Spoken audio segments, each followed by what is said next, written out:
kusho ukuthi ukhulunywa ngezwi la Isaiah 46 ngithande nje kuthiwa ngiyakunthwala ngiyakunthwala bazalwane sengiqedile noma ngahlala phansi ngiyakunthwala kodwa uthi umprofethi uIsaiah ma ekhuluma isiprofeto athi uJehova akasidlulisele kithi uthi uJehova uIsaiah akasitshela ukuthi uyakusithwala ngisho sesigugile ngisho senigugile komkhulu seniyimpunga kodwa uJehova uyakumthwala iyona lento eyenza ukuthi bazalwane abantu benze noma ikanjani endleleni ngoba abantu abekho aware ukuthi kunalomuntu obathwele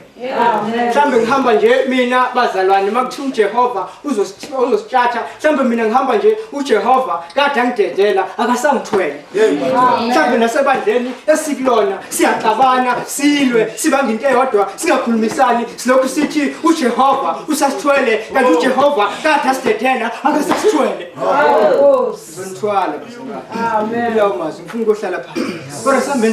asambe sinento eyodwa bazalwane enhlizweni zethu ukuthi uJehova usithwele ngoba bazalwane siyakhamba ibanga elide sithi siyahamba noJehova kanti uJehova kade amuka zinsizwa zakithi ngikhumbule uSolomoni ngelinye ilanga mayengwa uDelilah athi umbhali uSolomoni uSamsoni wayengwa uDelilah elithi ilizwi lenkosi wamfuna amandla akhe wazamyalela ukuthi aluka kuphi amandla akhe uyamtshela ukuthi asenoleni ayafika amaFilisti amkhipha amehlo amgundla nayingwele athi umbhali weBhayibheli engilifundayo uthe makunjalo uSamsoni engasaboni nasemehlweni bazalwane wathi ngizophuma usiyamvusa uDelilah uthi vuka Samsoni nanka amaFilisti aphezulu uthi ngiyaphuma ngisithintithe ngibe njengezinye isikhathi athi umbhali wayengaqondi noma wayengazi ukuthi uJehova usemukile kithi besingahamba nathi sithi uJehova usasithwele kanti uJehova udala asidedela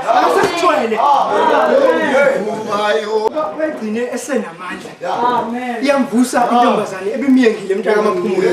uthi ngizophuma ngithintithe njengesinye isikhathi kanti akazi ukuthi amandla asemukile kuye wegcine uJehova emthwele kanti uJehova ngokufika kwamaFilisti kade emdedelile amen yakunthwala yona lento ukuthi bazalwane yona lento ezokwenza ukuthi mfowethu emlazi nasendleleni esihamba kuyona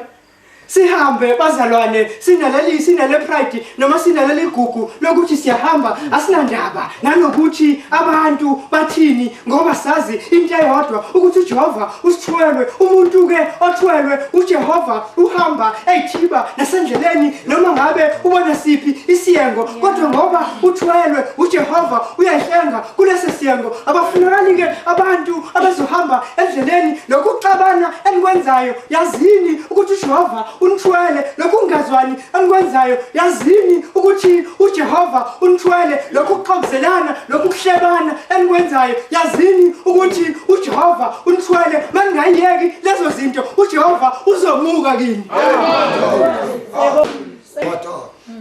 ngamkhulumisa omunye umuntu ebandleni uthi mangabe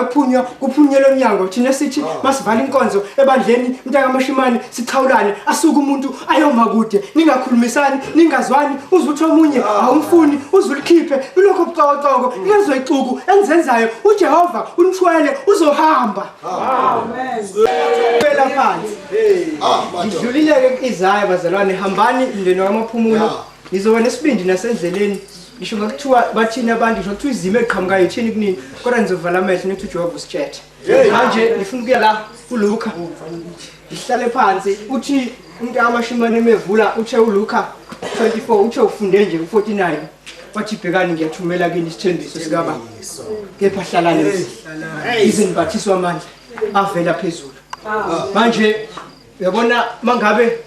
ngizonyukela ngenhla angekho umthetho wakho sidala kodwa uthi 48 nina ke ningofakazi balezi zinto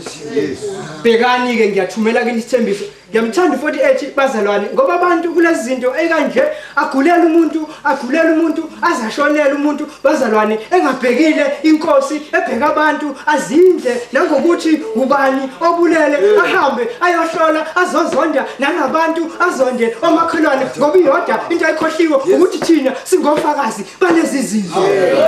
U-Elfa nje ngoba wena ubuqinisa amadolo axegayo ududuza abaningi mase kufike kuwena wena usuyakusaba usunovalo ngakho banjalo ke abantu bahamba zinsizwa imizi yabantu bahambe bekhuleka kodwa mase kufile kubona baphuze ukubona ukuthi lento ibimele ukwehla nala ekhaya. Ngifuna ukuthi ke bazalwane njoba nani ngelo la ekhaya nihamba niyokhuleka emzini yabantu abagulelwayo nabashonelwe nala ekhaya sekufikile yazini ke into eyodwa ukuthi ninake ningofakazi balezi zinto.